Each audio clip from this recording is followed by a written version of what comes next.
שלום לכם חברים וחברות, יצאנו ל4 לילות במדבר.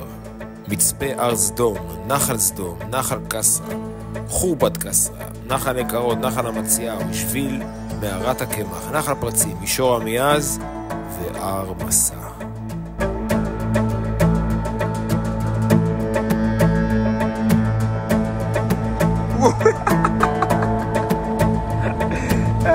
איזה בור.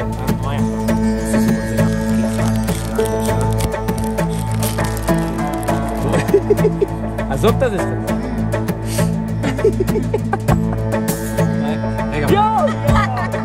מישור עמיעז המרשים משתרע בין מצוק העתיקים להר סדום. הוא שטוח לחלוטין, פלטה בהירה, מהודקת ובוהקת.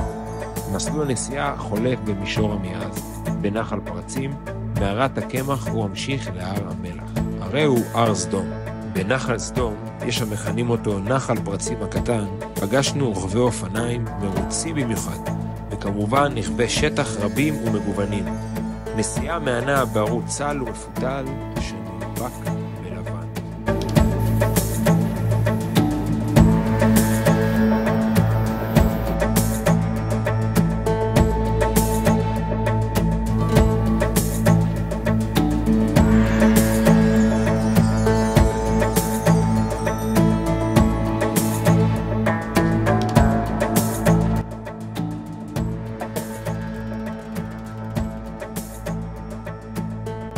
חורבת קסרה היא עמדת שמירה בדרך הפסעים הנבטית, אשר הוקמה על הרכס שבין נחל קסרה לבין נחל סורות, כדי להגן על הדרך מפני שודדים.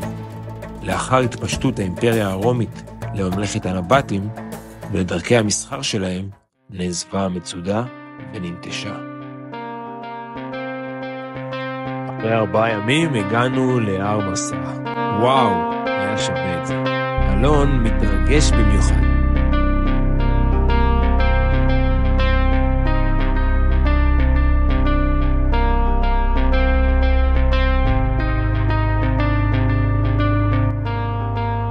תודה שצפיתם והצטרפתם אלינו ל4 ימים מופלאים במדבר, כי נחנו באחד הנחלים המופלאים בישראל, נחל נקרות.